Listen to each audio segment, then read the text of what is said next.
সে আজ আমার মধ্যে হাজারো দোষ দেখতে পায়। সে একদিন বলেছিল, তুমি যেমনই হও না কেন, তুমি শুধু আমার। দ্বিতীয়বার ভালোবাসায় কোনো ভুল নেই, কিন্তু যে মানুষটা ঠকিয়েছে তাকে দ্বিতীয়বার সুযোগ দিতে নেই। কারণ প্রথমবার যে আপনার হয়নি, সে কখনোই আপনার হবে না। বহুরূপী মানুষ চেনা সবচেয়ে বেশি বিপজ্জনক, কারণ তারা শত্রু হয়ে আসে না, তারা আসে বন্ধুর ছদ্মবেশে।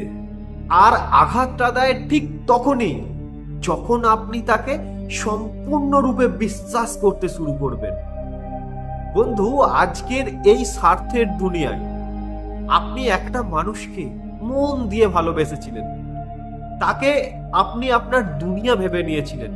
সেই মানুষটা আজকে আপনার সাথে থাকতে চাইছে না, সে আপনাকে আর উপযুক্ত রেসপেক্ট দিচ্ছে না, যে কোনো কারণেই হোক।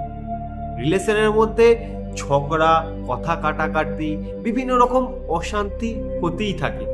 তাহলে এটার মানে যে আপনাদের সম্পর্কটা শেষ হয়ে যাচ্ছে বা আপনাদের সম্পর্কটা চিরকালের জন্য ভেঙে যাবে, সেটা কিন্তু না বন্ধু। যে মানুষ আপনাকে প্রকৃত ভালোবাসে সে হয়তো কিছুদিন অভিমান করে থাকবে, আপনি যে ভুলটা করেছেন সেটা রিয়েলাইজ করাতে বাধ্য করাবে, কিন্তু সে চিরকালের জন্য আপনার কাছ থেকে দূরে যাবে না। আপনাকে বছরের পর বছর ধরে তার চারপাশে ঘোরাবে না। আপনাকে যে তার চারপাশে ঘোরাচ্ছে, যে আপনাকে ব্যবহার করছে, তাকে দয়া করে একটু চিনতে শিখুন।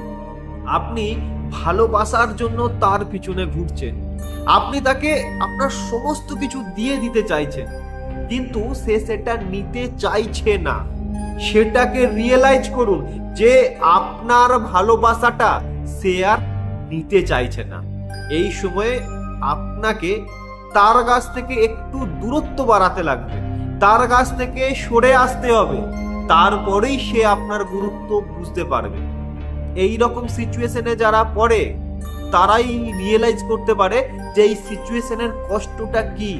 কিন্তু বন্ধু, এই কষ্টের মধ্যে নিজেকে আবদ্ধ করে রাখলে চলবে না, এই কষ্টটা থেকে বেরোতে লাগবে।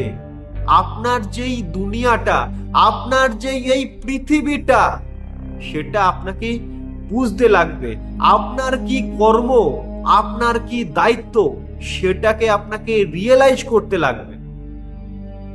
বন্ধু, যে কোনো খারাপ সিচুয়েশনে আমাদের মেন্টালি ব্যালেন্সটা নষ্ট হয়ে যায়, কারণ মায়া, স্মৃতি, এগুলো তাকে নিয়ে ভাবনা চিন্তা করাতে বাধ্য করে।